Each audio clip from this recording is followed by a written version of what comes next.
السلام عليكم. احنا كده هنركب الفل بتاعنا اهو. العميله بتاعتنا شغاله ايه ما شاء الله بعد اجازه طويله، والحمد لله ما شاء الله عليها هي شغاله.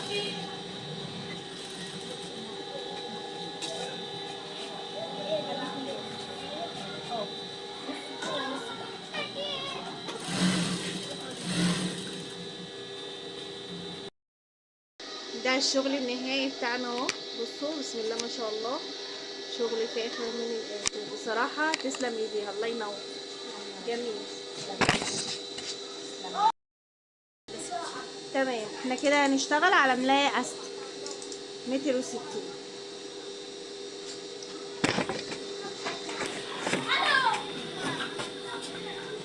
على ما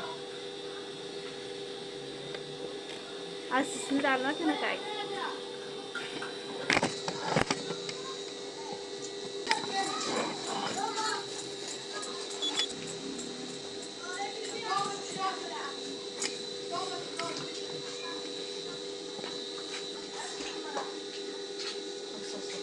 ممكن نعمل منها الخضرية او نطلع الاول طب استني كده ثواني.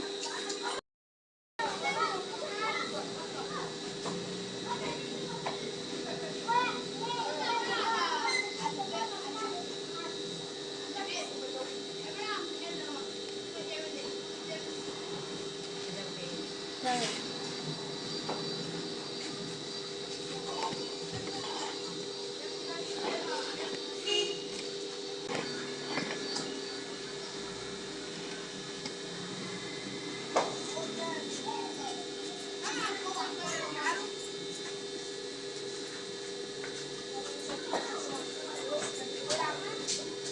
احنا هنطلع من اللي معاكي دي 43.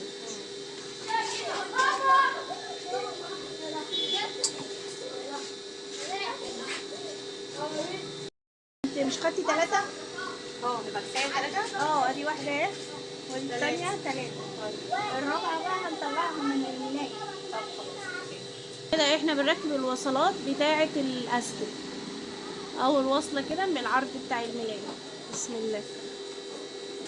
بصوا بقى الجمال والحلاوه والتركايه اللي هي عملتها دي عشان ما تحتاجش للاوفر. ما شاء الله عليها مشغله دماغها بسم الله ما شاء الله. يا بصي خلاص كده انا مش محتاجه للاوفر.